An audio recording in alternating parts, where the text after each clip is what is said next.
सुशीला नेमाने माझ्या यूट्यूब चॅनलमध्ये तुमचं सर्वांचं स्वागत आहे। आज आमच्याकडे गौरी ओसा आहे। तर गौरी ओसासाठी काय काय लागणार आहे आणि कसं मी सूप बनवणार आहे, त्यात कोणत्या कोणत्या प्रकारच्या भाज्या ठेवणार आहे आणि गौरी माताला कोणता नैवेद्य करणार आहे। तर आज मी करणार आहे खीरपुरी आणि केळ्याचे उंबर किंवा गुलगुले किंवा भजी असं काही आपण करू शकतो केळ्यापासून। तर ते आज मी तुम्हाला बनवून दाखवणार आहे। आणि सुपामध्ये ओसा कसा भरायचा आणि कोणत्या भाज्या भरायच्या आणि त्या भाज्यांचं म्हणजे कसं का भरायचं आपण किंवा कशा त्याही सांगणार आहे। कोणत्या पानामध्ये भरणार आहोत तेही तुम्हाला मी सांगणार आहे। आणि आता ओशाला पण जायचं आहे आपल्याला, तर मी ते तुम्हाला दाखवणार आहे कशा प्रकारे ओसा करायचा आहे। मी आज बनवणार आहे उंबर।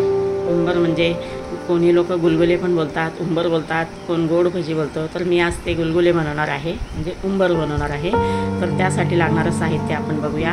हे मी तांदळाचं पीठ घेतलेलं आहे, गव्हाचं पीठ आहे, जायफळ, वेलची, गूळ आणि खूप अशी सारी पिकलेली केळी घ्यायची आहेत। म्हणजे खूप नरम झालेली अशी केळी घ्यायची आहेत, कडक केळी नाही घ्यायची, मग ते छान असे मऊसर होतात एकदम। आणि त्यासाठी लागणारं म्हणजे आता जसं पाणी लागेल, आपण केळ्यामध्येच ते भिजवायचं आहे पीठ, पण जसं पाणी लागेल तसं आपण घ्यायचं आहे।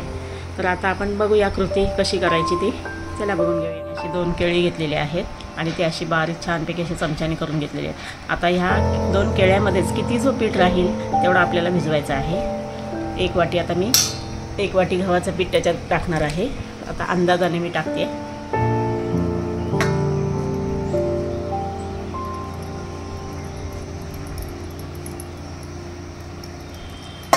असं हा 1 वाटी पीठ घेतलेला आहे आणि त्याच्यात मी थोडासा तांदळाचा पीठ, तोही अंदाजाने घेत आहे। 1-2 चमचे होतील असं, म्हणजे छान असे खुसखुशीत होतात ते तांदळाच्या पिठाने। कुठल्याही आलूवडी वगैरे पण बनवताना थोडं तांदळाचं पीठ घेतलं की छानच आलूवडी वगैरे होते।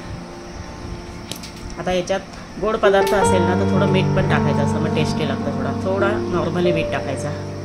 आणि आता मी हा गूळ किसून घेणार आहे, थोडंच गूळ घेणार आहे कारण केळं आपलं गोड असतं। आता अशा पद्धतीने आपण हा पीठ आता भिजवून घेतलेला आहे। आता ह्याला आपल्याला 1 तासासाठी ठेवून द्यायचं आहे, म्हणजे तो छान असं पीठ येतं, म्हणजे छान फुगतं असा। आपल्याला सोडा वगैरे घालायचा नाही आहे, त्यामुळे 1 तास ठेवून द्यायचं आहे। सोडा घातला तर लगेच होतात, पण ते सोड्याचं चांगलं नाही वाटत। रोज तर आपण बाहेरचे पदार्थ सोड्याचेच खात असतो। तर आज मी असंच म्हणजे त्याला 1 तास असं भिजवून ठेवणार आहे, मग तो छानपैकी असं पीठ येतं म्हणतं आमच्याकडे। ते छान असे उंबर होणार। मी तुम्हाला ते मग कसे करायचे फ्राय ते मग नंतर मी तुम्हाला दाखवणार आहे। हे बघा, आता पीठाला छानपैकी 1 तास झालेला आहे। आता आपल्याला उंबर बनवायचे आहेत, तर आता आपण बघून घेऊया कसे बनवायचे आहेत ते। हे बघा, आता छानपैकी असे सोडायचे आहेत आपल्याला। तुम्ही कसेही सोडू शकता, भजीप्रमाणे, जसा आकार तुम्हाला वाटेल तसा, गोल वगैरे। गॅस बारीक ठेवायचा, कारण ते आतून छानपैकी असे शिजले पाहिजे। फास्ट गॅसवर कसे वरून शिजतात, आतमध्ये कच्चे राहतात, त्यामुळं ती काळजी घ्यायची आहे।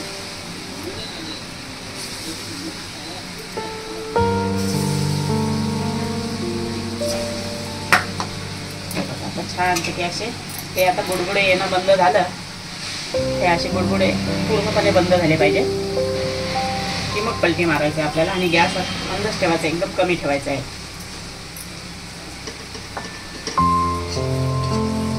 असे छान असे व्हायला लागले, त्याचा कलर आलेला आहे तसे छानपैकी।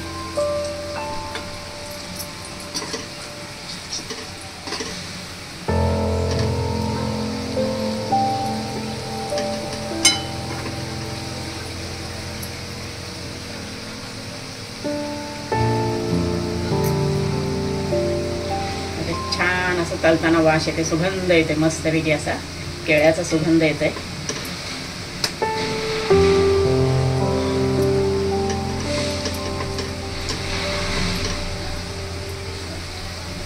असे लाल होतात मस्तपैकी आणि फुगलेत पण छान बिना सोड्याचे, कारण त्यांना 1 तास आपण पीठ आंबवण्यासाठी ठेवला होता।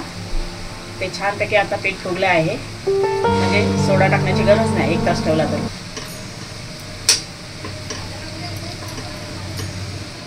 मस्तपैकी उंबर, गुलगुले किंवा गोड भजी या प्रकारे काही पण नाव ठेवू शकता आपण। तर मी त्यांना उंबरच नाव ठेवलेलं आहे। ते आता मी गौरी ओसाला घेऊन जाते, गौरीसाठी नैवेद्य। आता मी सूप बनवणार आहे, ते कसं बनवणार आहे तेही तुम्हाला दाखवणार आहे। मी सूप भरायला घेत आहे, तर त्याच्यासाठी आता हे लागणारं सर्व जे साहित्य आहे सुपात भरायसाठी ते सर्व मी तुम्हाला दाखवून घेणार आहे। आणि या भाज्या वगैरे पण आपण आता का भरतोय सुपामध्ये, तर ते सांगायचं म्हणजे वर्षातून आपली मुलगीच येते, माहेरवशील येते असं समजायचं, आणि तिला ज्या ज्या भाज्या पाहिजेत तिच्या आवडीच्या वगैरे म्हणून त्या आपण तिला करतो। या सगळ्या मिक्स भाज्या करतो आपण तिच्या नैवेद्यासाठी। पहिल्या दिवशी तिला माठाची भाजी, भाकरी, दही असं सर्व देतो, आणि दुसऱ्या दिवशी ह्या सर्व भाज्या असतात म्हणजे ज्या आपल्या तिला आवडतात, म्हणजे आपल्याकडे काय ज्या आपल्या म्हणजे शेतात पिकतात किंवा काय, आणि तो त्या भाज्यांचा त्यावेळेचा सीझन असतो त्यामुळं आपण त्या भाज्या वापरतो। आणि बघा आता आम्ही हे सर्व आता या भाज्या घेतलेल्या आहेत, त्याच्यामध्ये करंदा घेतलेला आहे, कारला घेतलेला आहे, शिराळा घेतलेला आहे, भोपळा, पडवळ आणि भेंडी। आणि ते भरायची पण ना आपण ही अशी भवरीची आपल्याची करंद्याची पानं घेतो आपण, ही करंद्याच्या पानात भरायची किंवा ही काकडीची पानं असतात, हे बघा अशी, मग ती काकडीच्या पानात भरायची, आपल्याला पाहिजे त्या पानात भरायची। आणि तिला आज खायला गोड म्हणून ते उंबर बनवलेले, आणि मेन म्हणजे तिला खीरपुरीचा नैवेद्य दाखवायचा असं देवीला, हे दिवे बनवलेले आहेत। आणि तिची ओटी भरायची खणा नारळाने। आपली मुलगीच आलेली आहे माहेर असेल म्हणून तिचं आपण खूप गोड कौतुक करायचे असतात। अशा प्रकारे आता आपले सूप भरून तयार आहेत। आता आपल्याला गौरी ओसायला जायचं आहे।